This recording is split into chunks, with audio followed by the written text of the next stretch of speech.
Amen. Tayo po ay pinagpala ng Panginoong Diyos sa pamamagitan po ng awiting iyon. Ang tanging regalo sa Kapaskuhan na ito ay ang pag-ibig ng ating Panginoong Sukristo na ating patuloy po na nararamdaman. Emmanuel, na ang ibig sabihin ay kasama natin ang atin pong Panginoong Diyos. Purihin po natin ang Panginoon sa mensahe ng awiting iyon na inatid sa atin ng mga kabataan ng atin pong iglesia. Ngayon naman po, patuloy nating ihanda ang ating mga puso, ang ating buhay, ang ating pandinig sa pakikinig na mensahe ng atin pong Panginoong Diyos sa pamamagitan ng kanyang lingkod na gagamitin ngayong gabi. Walang iba kundi ang atin pong keyboardist. Yan, si Brother Ezekiel Caspe.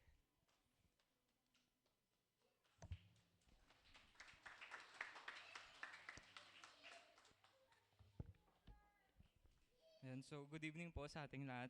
Set up ko lang po yung ano ko.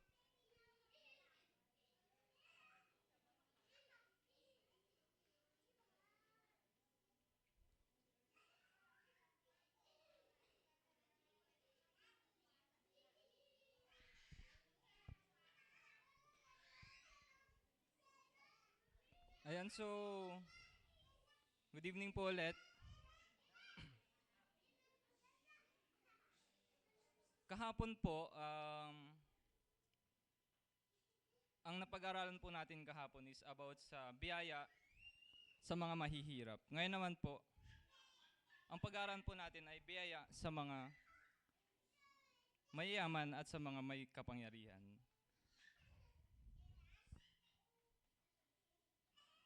Mga kapatid, minsan naisip ko, ano kaya ang pakiramdam ng taong meron kang lahat?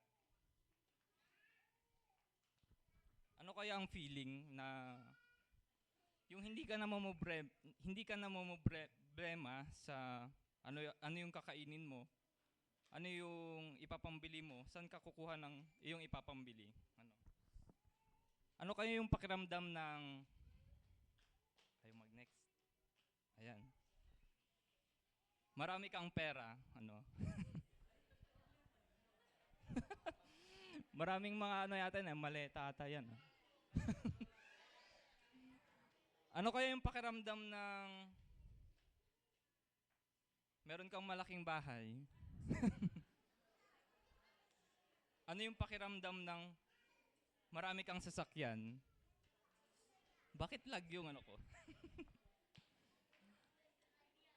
Ano yung pakiramdam ng meron kang itsura? Wala akong mahanap eh. Ano yung pakiramdam ng meron kang kapangyarihan? Yung isang utos mo lang, susunod silang lahat sa iyo. Isang utos mo lang, hindi ka nila pwedeng suwayin. At naisip ko, habang pinagbubulayan ko yung message na ito, paano kaya kung ako rin yung merong mga ganyan? Marami tayong kilalang mayayaman at makapangyarihan, pero kung minsan, sila ang pinaka-nalulungkot sa gabi. Sila ang hindi makatulog. Ayan. So sila rin yung palaging balisa. Sila rin yung maraming insecurities. Sila rin yung mga taong maraming bakit na tinatanong. At dito pumapasok ang mensahe ng Diyos ngayong simbang gabi. Ang biyaya ng Diyos para sa mayayaman at may kapangyarihan.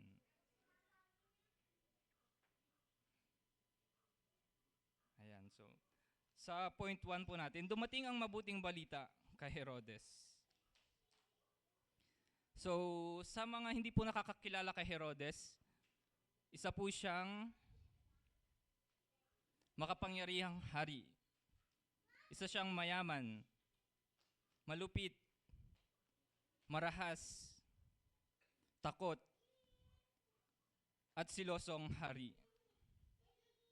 Pero pansin nyo ba, mga kapatid, hindi sinarado ng Diyos ang pintuan kay Herodes, hindi sinabi ng Diyos na, Herodes, masama ka. Hindi kita kakausapin. Hindi sinabi ng Diyos na, gusto mong patayin ang aking anak. Hindi ko sa iyo ibibigay ang mabuting balita. Hindi ganun ang Panginoon, na kahit ang pusong malupit, inaabot pa rin ng Diyos. Kahit ang pusong puno ng takot, nilalapitan pa rin niya. Kahit ang pusong nagtatago, sinusundan pa rin niya.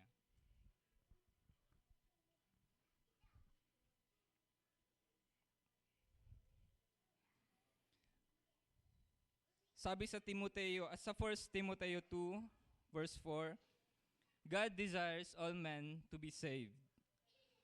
Sa Tagalog, ibig ng Diyos na ang lahat ng tao ay maligtas. Minsan tinatanong natin, bakit kinausap pa si Herodes ng Diyos? At ito ang sagot diyan. Pakibasa nga po.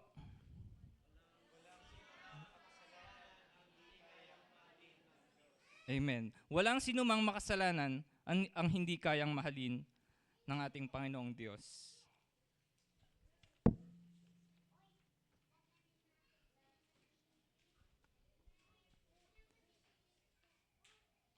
Mabagal siya.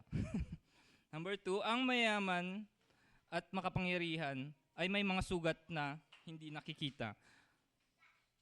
At ito ang mga kailangan nila.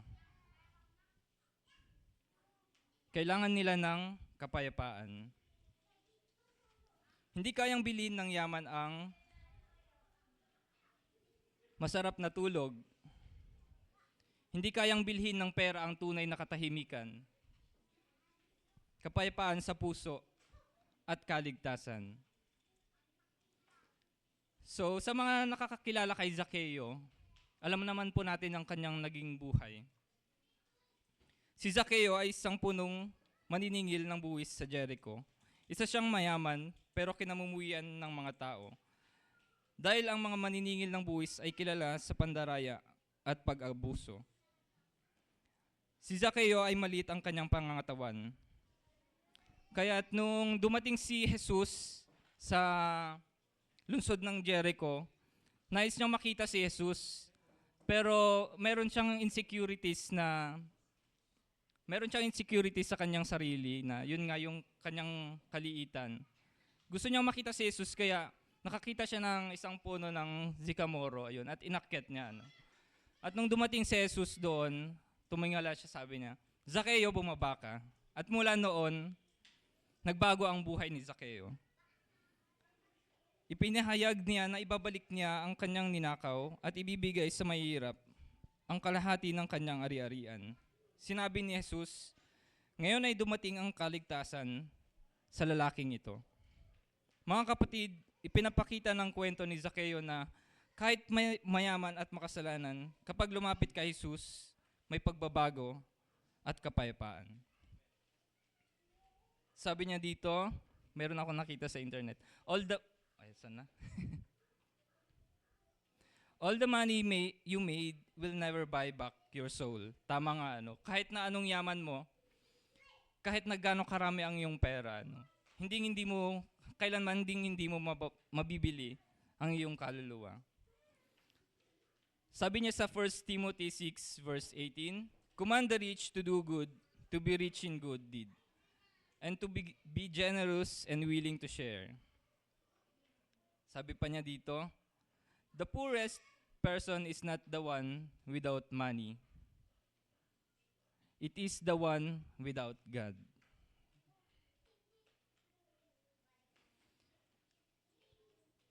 Kailangan ng mayayaman at may kapangyarihan ang kaligtasan. Ito ang pinakamalalim at pinakamahalagang pangangailangan ng tao. Hindi pera, hindi posisyon, kundi ang maligtas. Kahit ang pinakamayamang tao sa mundo ay walang kayang ibayad para sa kaligtasan niya. Si Jesus lamang ang pwedeng magligtas.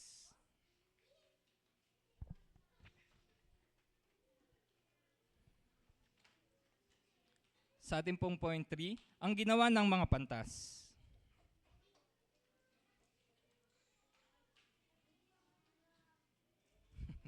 Wala na ako. Ayun.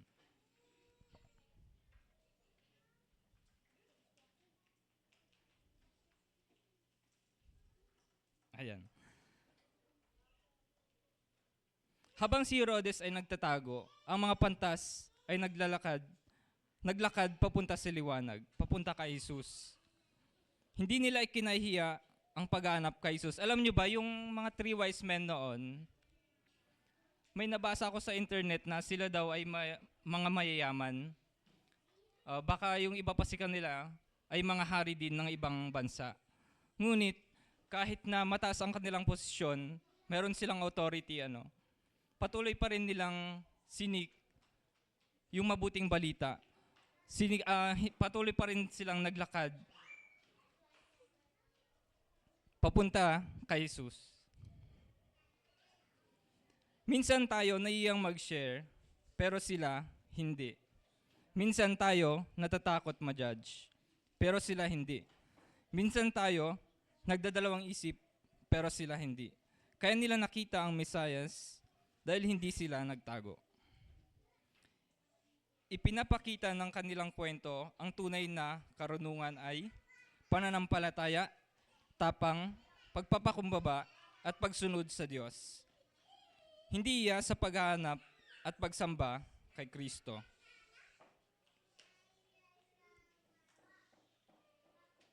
Point 3, hindi sila natakot kahit na mapanganib. Doon kasi sa pinamumunuan ni Haring Herodes, itong mga pantas na ito, galing pa sila sa ibang lugar. At ang misyon nila, sabihin kay Herodes na mayroong bagong hari doon sa trono niya na ipapanganak. So, naisip ko to, paano kaya kung ako yon, di ba? Sasabihin sa akin na meron ka ng bagong kapalit. Ganon. Ay di, yung ibang walang pananampalataya, mabilis silang parang magselos, ganon, mabilis silang magalit doon sa message na yon. Dahil ayaw nila na sila ay malamangan. Si Haring Herodes,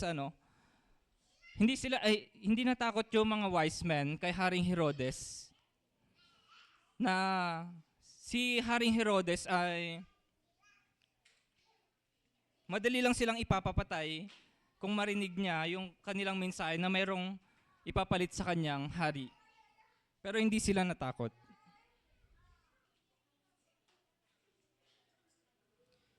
Lumapit sila kay Herodes na isang hari na kaya silang ipapatay kung susuwayin nila ang kanyang mga utos. Pero nagpatuloy pa rin sila. At alam nyo ba kung bakit? Dahil ang pag-ibig kay Jesus ay mas malakas kaysa sa takot nila kay Herodes. Nakakalungkot isipin na mayroon tayong mga katulad na Kristiyano na sa ibang lugar na nagsishare sila ng mabuting balita. Pero sa kabila ng kanilang pag-share, pinipersecute sila. At doon sa Middle East, merong isang pastor doon na babae, na nagmi-mission.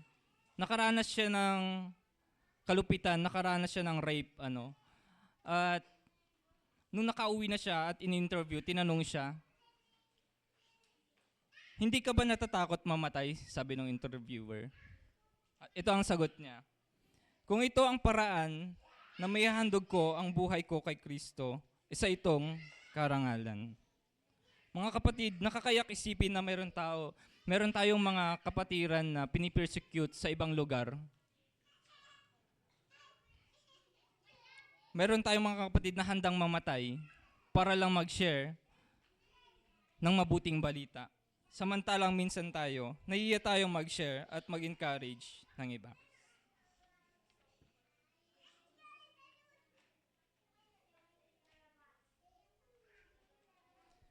Mga kapatid, ngayong gabi, nais ko kayong tanungin.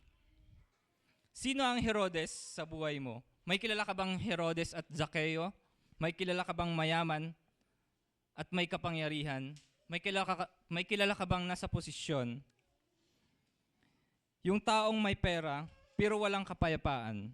Yung taong nasa posisyon, pero puno ng takot. Yung taong mukhang matatag, pero basag ang puso. At baka ikaw yun, kapatid. Baka may pinagdadaanan ka na hindi alam ng iba. Baka malakas ka sa labas, pero sa gabi ikaw rin yung umiiyak. Baka may hawak kang kayamanan, pero may hinahanap ka pa.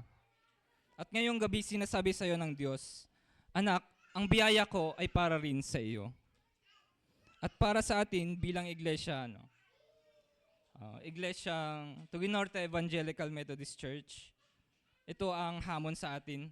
Huwag sana nating tigilan ang pag-abot, pag-share at pag-encourage. Dahil marami pang Herodes, marami pang Zakeo na gustong katagpuin ng ating Panginoon. Marami pang pusong sugatan, marami pang pusong takot, marami pang pusong naghahanap. At gusto ng Diyos, tayo ang maging liwanag na magdadala nito sa kanila. Mga kapatid, ang biyaya ng Diyos ay para sa lahat. At ginagamit niya tayo para iparating ito. Ito po ang salita ng Diyos sa pangalan ng Ama, ng Anak, at ng Banal na Espiritu. Amen. So tayo po yung manalangin. Mahal naming Diyos na makapangyarihan sa lahat. Maraming salamat po, Panginoon, sa oras na ito. Maraming salamat po, Lord, na kami po'y nakapagtipon-tipon, Panginoon, sa lugar na ito upang makinig ng iyong magandang balita, Panginoon. Panginoon, lahat po sana ng mga napakinggan namin, Lord, ay may sa puso namin at may sa buhay. Patuloy mo po kaming i-bless, Panginoon. Ito po ang aming panalangin sa pangalan ni Jesus. Amen.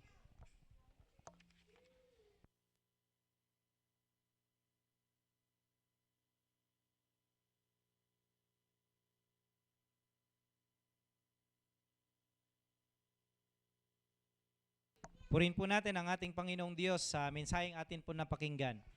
Kung gabi pinalalahanan tayo ng Panginoon, ang biyaya ng Panginoong Diyos ay para sa mga may hirap. Ngayong gabi, ang paalala naman ng ating Panginoong Diyos sa buhay ng bawat isa sa atin, ang biyaya din ng Panginoong Diyos ay para din naman sa mga mayayaman. Amen po? At tayo ay muling kinausap ng Panginoon, nakatagpuin po sila, at patuloy na maging kamay ng Panginoong Diyos ang bawat isa sa atin at ang iglesyang atin pong kinabibilangan. Purihin po natin ang atin pong Panginoong Diyos.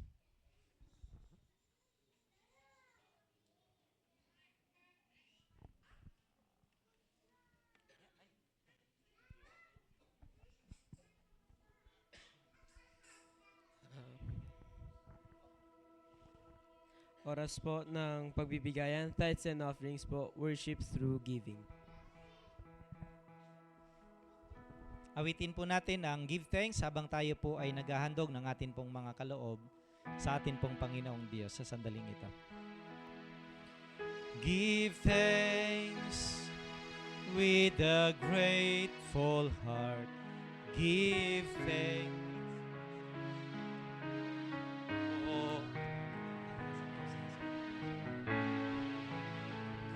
Because He's given Jesus Christ,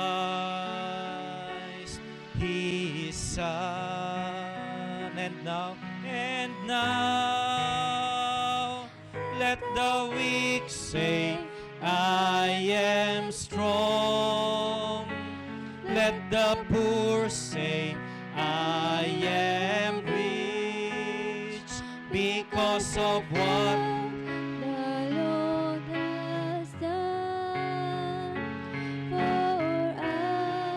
and now, let the weak say, I am strong.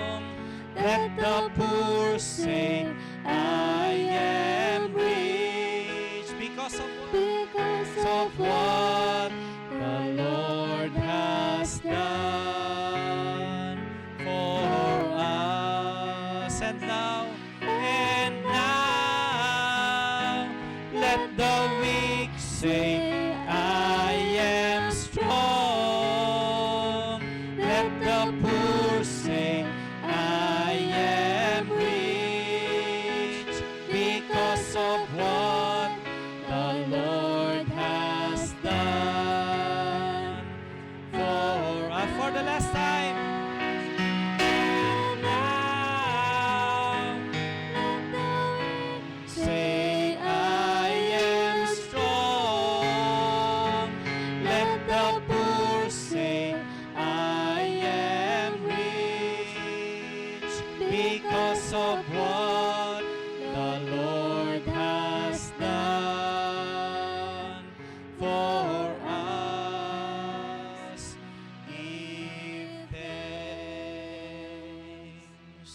we give thanks.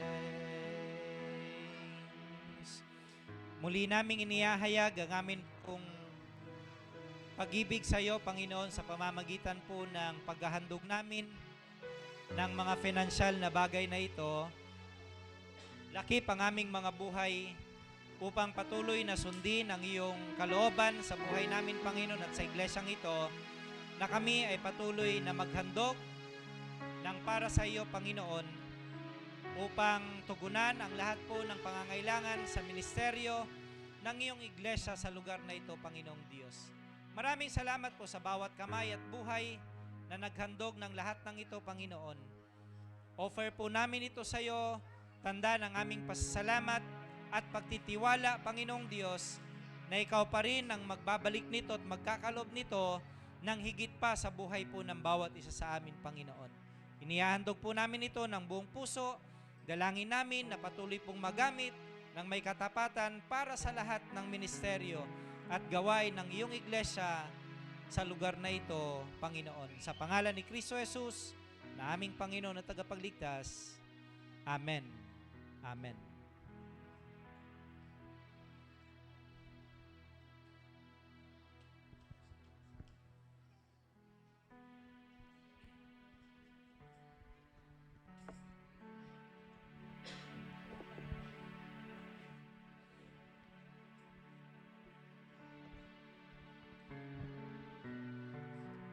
Awit ng papuri at pasasalamat, sukdul ang biyaya mo at pupurihan ka sa awit.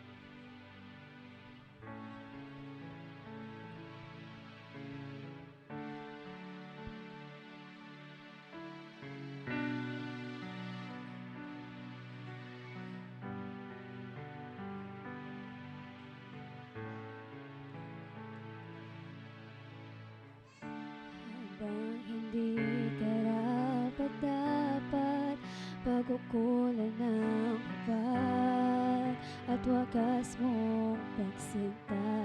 Tayo po tayong lahat. Habang walang kakayanang masuklian ka ng mabuti sa lahat mong ginawa. Niyakap mo ako sa aking karumihan. Yes. Inibig mo ako nang di kayang tumbasan. O Diyos ng katarungan at katwiran, na kahit minsa'y di nabahiran ang kabanalan at kaluwalhatian. Salamat sa sukdulang biyaya mo, O Diyos ng pag-ibig na mas malawak pa kaysa aking mga pagkakasala. Higit pa sa buhay ko, salamat sa sukdulang biyaya mo. Habang hindi ka karapat-dapat,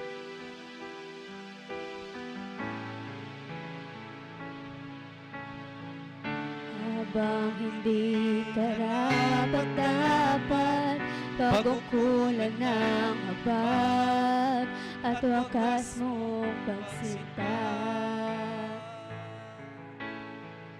Habang walang kakayanang masuklian ka ng mabuti sa lahat mong ginawa. Niyakap mo ako sa aking karumihan. Inibig mo ako nang di kayang tumbasan. O Diyos ng katarungan at katwiran, na kahit may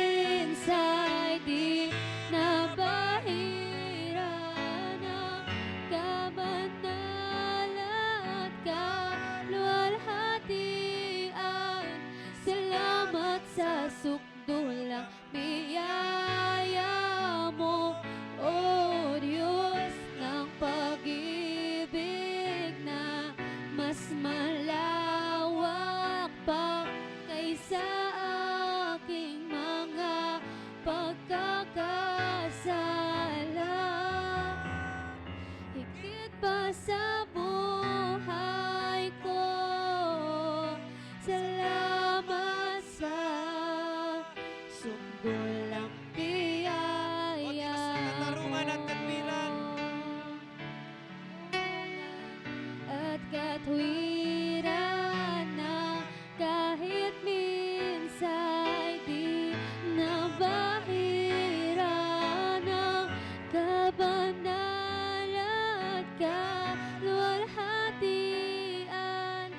Salamat sa sukdulang biyaya mo, O Diyos ng pag-ibig na mas malawak pa kaysa aking mga pagkakasala. Higit pa sa buhay ko, salamat sa sukdulang biyaya mo. Come on, church. Patuloy nating awitin ang Panginoon, pupurihin ka sa awit. Ka sa awit, itataas ang aking tinig, itatanghal sa buhay ko'y tanging ikaw, O Diyos. Higit pa sa kalangitan, ang iyong kaluwalhatian, kadakilaan mo'y di Pupurihin ka sa mapapantayan. awit. Pupurihin ka sa awit, itataas ang aking tinig, itatanghal sa buhay ko'y tanging ikaw, O Diyos. Higit pa sa kalangitan, ang iyong kaluwalhatian, kadakilaan mo'y di mapapantayan.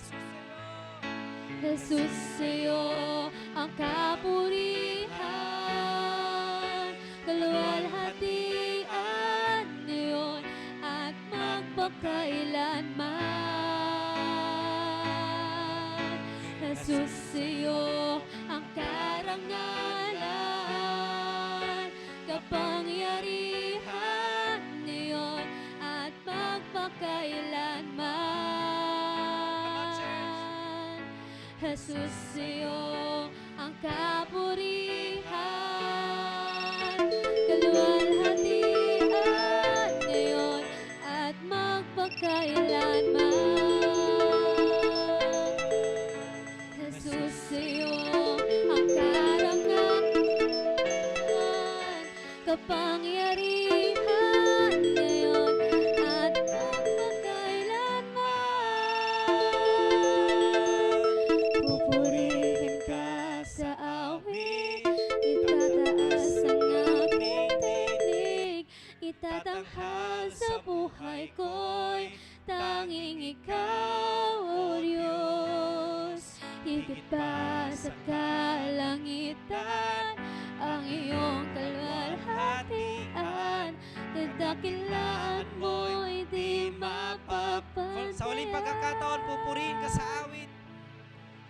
Pupurihin ka sa awit, itataas ang aking tinig, itatanghal sa buhay ko'y tanging ikaw, O Diyos. Higit pa sa kalangitan, ang iyong kaluwalhatian, kadakilaan mo'y di mapapantayan. Kadakilaan mo'y di mapapantayan. Jesus. Tunay nga, Panginoon, na kahit anong gawin namin, hindi namin kayang pantayan ang iyong kadakilaan. Hindi namin kayang pantayan ang lahat ng ginawa mo sa buhay namin, O Diyos, mula pa nung unang segundo ng aming mga buhay. na kami ay naisilang sa mundong ibabaw na ito hanggang sa kasalukuyang panahon, Panginoon. At maging sa mga susunod pa na araw at taon sa aming mga buhay, hindi namin kayang mapantayan, O Diyos, ang iyong kadakilan, ang iyong pag-ibig, ang pagpapala na binibigay niyo po sa amin, Lord. Hindi ka namin ma-outgive sa lahat ng binibigay mo sa amin, Panginoong Diyos. Kaya lubos kami na nagpapasalamat, Panginoon. Dahil kahit hindi po kami karapat-dapat, minahal mo kami, pinatawad, tinanggap bilang iyong mga anak, at binigyan, Panginoong Diyos, ng kasiguraduhan na kami po sa pangalan ng aming Panginoong Kristo ay may buhay na walang hanggan, Panginoon. Aming Ama, sa pangalan po ng iyong bugtong na anak, ang aming Panginoong Kristo, maraming salamat po. Dahil patuloy mo na kinakausap ang bawat isa sa amin, Panginoon. Kagabi, pinaalala mo sa amin, Panginoong Diyos, na ang biyaya ng Pasko, Panginoon, ay para sa mga mahihirap. Ngayon naman po, kinausap mo kami, Panginoon, na ang biyaya din ng Pasko, Panginoong Diyos, ay para sa mga mahiyaman, para din po sa mga may kapangyarihan na magpapakumbaba, magsisisi sa kanilang mga kasalanan, tatalikuran ang lahat ng ito, Panginoon, at tatanggapin ka bilang kanilang Diyos at tagapagligtas ng kanilang mga buhay. Salamat po, Panginoon, sapagkat ginamit mo ang buhay ni Herodes, ginamit mo ang buhay ng mga mago, Panginoon, upang patuloy ka naming makilala na ikaw ang may kontrol ng lahat ng damdamin ng lahat ng taong nilikha mo, Panginoon. Salamat po, O Diyos. Lalo tigit po sa buhay ng mga mago, Panginoon, na kahit mahirap ang kanilang dinaanan, iniwan nila ang lahat ng mga bagay, ang lahat ng kanilang kayamanan, upang tahakin yung landas, Panginoong Diyos, kung saan ka po naroroon sa mga panahon na iyon. Hindi po ito naging madali para sa kanila. And yet, binigay nila, O Diyos, ang best po nila para makita ka lamang, Panginoon, mahandugan ka ng kanilang mga handog at mabigyan ka po ng kapurihan sa mga sandaling iyon, Panginoong Diyos. Lord, maraming salamat po. Salamat, Panginoon, na kahit sa katigasan ng ulo, damdamin ni Haring Herodes, Panginoon, ipinapaalala mo pa rin na kapag ka ang isang tao na nasa katungkulan, kapag ka ang isang tao na puno ng yaman, na nakalimot sa iyo, Panginoong Diyos, at dumating sa kanya ang pagkakataong magsisi, talikdan ang kanyang mga kasalanan, at manumbalik sa iyo, buong kamay mo pa rin silang tatanggapin, Panginoon. Ipinapakita niyo po sa amin sa dalawang gabi na ito, ang dalawang kalagayan na pwedeng mangyari sa buhay namin, Panginoon. Pwedeng makaranas kami ng paghihirap at pwede rin kami ay mapagpala. Ganon pa man, anuman ang aming maging kalagayan at takbo ng buhay namin sa mundong ibabaw na ito, ang pinakamahalaga sa lahat, Panginoon, ay nabibigyan ka namin ng kaluwalhatian.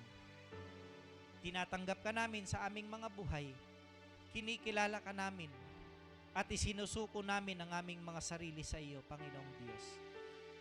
Kaya anuman ang dumating sa amin, Panginoon, kung kami man po ay maghirap o kaya ay yumaman at magkaroon, Panginoong Diyos, ng responsibilidad and authority, Panginoon, over others, Lord God, dalangin ko po na patuloy na bigyan kami ng pusong nagpapakumbaba at patuloy, Panginoon, na handang magpasakop po sa iyo. Sapagkat ito ang daan upang kami, Panginoong Diyos, ay pagpalain mo sa amin pong mga buhay. Kaya anuman ang maging kalagayan ng bawat isa ng iyong mga anak sa iglesyang ito, Panginoon, bukas, sa susunod na araw, o sa susunod na taon ng kanilang mga buhay, dalangin ko po ang inyong karunungang manatili sa kanilang mga puso't isipan, Panginoon. Sa amin pong lahat, mula sa mga bata na lumalaki, Panginoon, matuto po sila patungkol sa iyo, at dumating ang pagkakataong kilalanin kanila ng lubusan, bilang kanilang Panginoon at tagapagligtas ng kanilang mga buhay. At sa aming lahat na nakaunawa, tumanggap, nakinig ng iyong mga salita, Panginoon, dalangin ko, Lord, pagpalain niyo po ito. At sa pag-uwi namin, patuloy mo itong ipaunawa sa buhay ng bawat isa sa amin, Panginoong Diyos, upang manatili ito sa amin pong mga puso. May sa buhay po namin ito, upang hindi masayang ang gabing ito, Panginoong Diyos, na pinakinggan namin ang iyong mga salita, pero hindi namin ito isinagawa, Panginoon. Kaya patuloy niyo po pagpalain ang aming pananampalataya na patuloy na malakipan ng amin pong mga gawa, Panginoon. Salamat po sa paalalang ang iyong iglesia ay patuloy mong tinatawag para sa buhay ng lahat ng mayayaman at nasa kapangyarihan, Panginoong Diyos. Upang sila man din po ay paalalahanan namin, Panginoon, sa iyong kadakilaan, pag-ibig at pagliligtas na ginawa sa pangalan ng aming Panginoong Jesucristo. Ama, maraming salamat po sa gabing ito sapagkat muli mo kaming tinipon upang magsama-samang sumamba at magpuri sa iyo. Once again, Father, I declare blessing, I declare breakthroughs, I declare grace upon grace, Father God, in Jesus' mighty name, sa lahat ng individual na naririto, Panginoon, at sa bawat tahanan na inyo pong ipinagkaloob at pinagkatiwala. At dalangin ko rin po na sa buong pamilyang ito ng Tugi Norte Evangelical Methodist Church, patuloy na bumuhos ang inyo pong pagpapala, aming Ama. Ano man po ang aming nagawang pagkukulang sa buong maghapon, patuloy po namin itong inihingi ng tawad, O Diyos, sa pangalan po ng Anak. Mo kami at patuloy mo kaming pagpalain sa karunungan na nagmumula sa banal na Espiritu, Panginoon. At muli po nawa sa mga susunod pang gabi ng amin pong pagtitipon at pagsamba, ikaw pa rin ang manguna at manahan sa amin pong mga buhay. Tinatalaga namin ang lahat po ng ito, ang pagsamba sa iyo, aming Diyos. Sa pangalan ng iyong bugtong na anak at sa patnubay ng iyong banal na Espiritu, ang lahat magsabi ng Amen. Amen. Mga kapatid ko, hindi imposibleng tayo po ay umunlad. Nais ng Panginoong Diyos na tayo ay patuloy na umunlad. Actually, ang unang nag-desire nito ay ang Panginoon na lumikha sa buhay ng bawat isa sa atin. At sa pagunlad po natin, huwag nating kakalimutan na ito ay nanggaling sa atin pong Panginoong Diyos. Biyaya ng Panginoon sa lahat. At gamitin natin ang kaunlaran at pagpapalang patuloy na binibigay sa atin ng Panginoon upang abutin pa rin ang nangangailangan maging ng mga mayayaman at nasa otoridad. Itaas natin ang ating mga kamay. Tanggapin natin ng buong puso ang pagpapala ng Panginoong Diyos sa pangalan ng ating Panginoong Jesucristo, ng Diyos Ama, Anak at Espiritu Santo. Sumainyo ang walang hanggang pagpapala ng ating Panginoong Diyos. Pagpapalang pisikal, pagpapalang material, pagpapalang financial, pagpapalang intelektual, at higit sa lahat, pagpapalang spiritual, upang tayo ay patuloy na magamit ng Panginoong Diyos para abutin ang mga mayayaman at may kapangyarihan at mailapit sila sa paanan ng ating Panginoong Jesucristo. Tanggapin ninyo ang kapangyarihan ito ngayon at magpasawalang hanggan. Amen. Amen.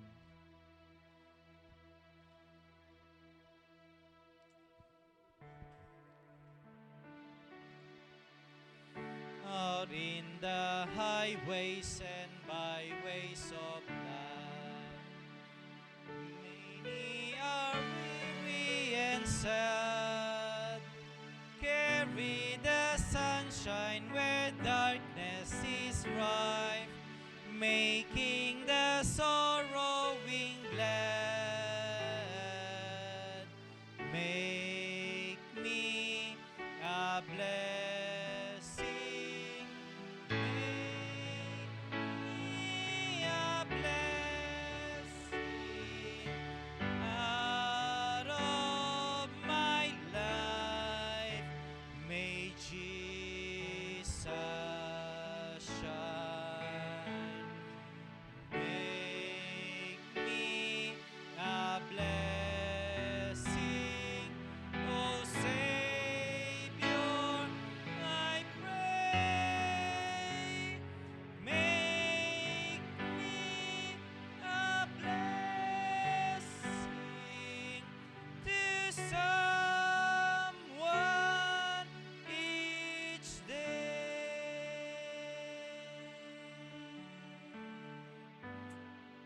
Glory to God po.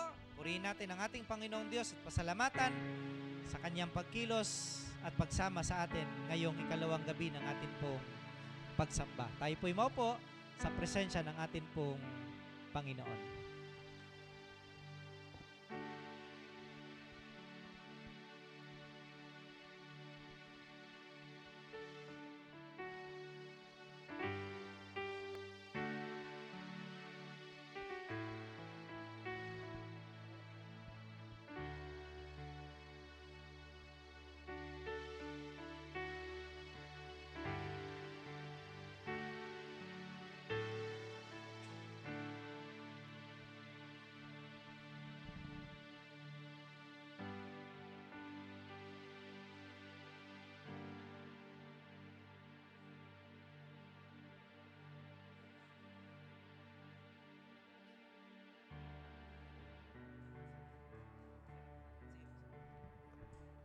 Yan, alayan po natin at purihin ang Panginoon Diyos sa pamamagitan ng malakas na palakpak. Yan, magandang gabi po sa ating lahat. Patuloy po tayong pagpalain ng Panginoon. Batiin mo yung iyong katabi ng Merry Christmas and advance Happy New Year. Okay po. Sige, bago po tayo lumabas, ginawa po ba natin yung ating assignment kagabi? Pinanalangin niyo po ba yung inyong nasa left and right kagabi bago kayo natulog? Amen. Sige po, sino yung nasa right and left mo ngayon?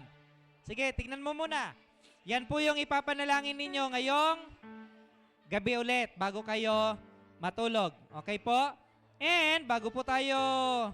Asan na si Chubs?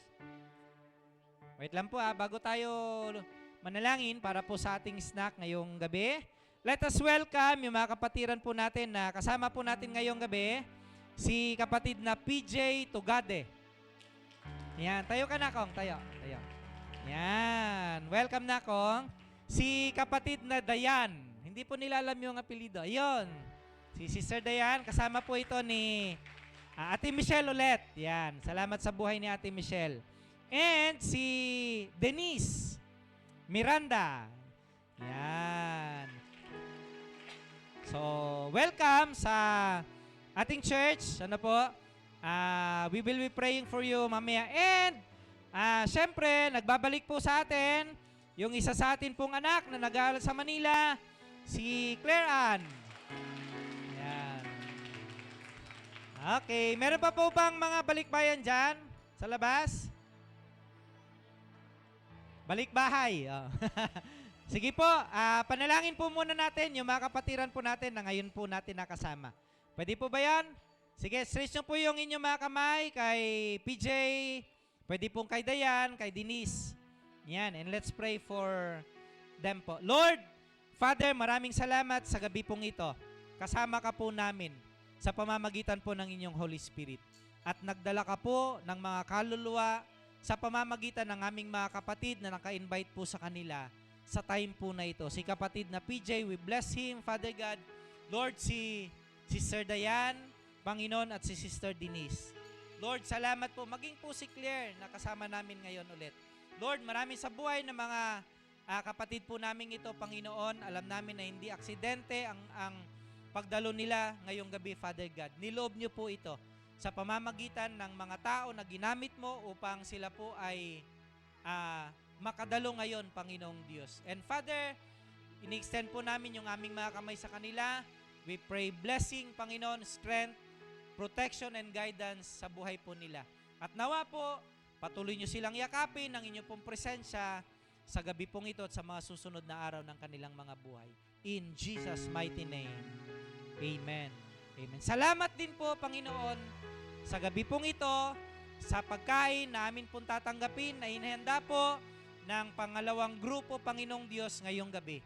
Lord, ang bawat isa sa grupong ito, hiniling po namin na patuloy niyong pagpalain, higit pa sa kanila pong ibinahagi sa amin, ibabahagi sa amin ngayong gabi na ito, Father God. Bless them 100-folds, Lord. And we pray, Lord, na i-bless mo yung food na amin pong tatanggapin. May it nourish, Father God, yung amin pong physical na pangatawan, maging malakas po kaming patuloy at magamit ang aming mga buhay para paglingkuran kang patuloy ng may katapatan at kagalakan. In Jesus' mighty name we pray. Lahat po magsabi ng Amen. Amen. Yan. Magandang gabi po. And God bless po sa ating lahat. Sige, lahat po ng mga bata, pwede na pong kumuha ng kanilang mga snack po doon. Yan. So, meron pong iniabot sa inyo yung atin pong mga kabataan. I don't know kung kailan po sila magkakaroling. Yan, pero in advance po yan. Yan po ay fundraising campaign pa rin po nila para po sa atin po, para po sa kanilang Christmas Youth Assembly. Any amount from the heart po. Salamat po in advance. Yan, maraming salamat po. And baka meron pa pong gustong umabol ng mga t-shirt po ng atin pong CYA. Pwede pa po tayong humabol just in case po na gusto po ninyo. Ang price po niya ay 200 pesos, yung atin pong t-shirt. Yan, baka gusto po nyo pong mag-avail ng CYA t-shirt. I-text nyo lang po doon po sa ating GC yung inyo pong mga order. Yan, maraming salamat po. Sino po magpa-practice ngayong gabi? Mga bata daw po. Yan, mga bata at young adults daw po. So, walang practice ang youth. Yan. Ang mapapractice po, mga bata at mga young adults. Okay po? So, young adults, maiwan po muna after po ng mga bata, kayo naman po. God bless everyone po. Sige po, pwede na tayong kumuha ng ating mga merienda. Pagmamahal niya ay tunay. Ay regalo sa kapasuhan. Ang pag-ibig ni Kristo ay maramdaman. Emmanuel, ang liwanag sa kapasuhan ay hatid ng pag-asang ipinaramdam. Emmanuel, Emmanuel.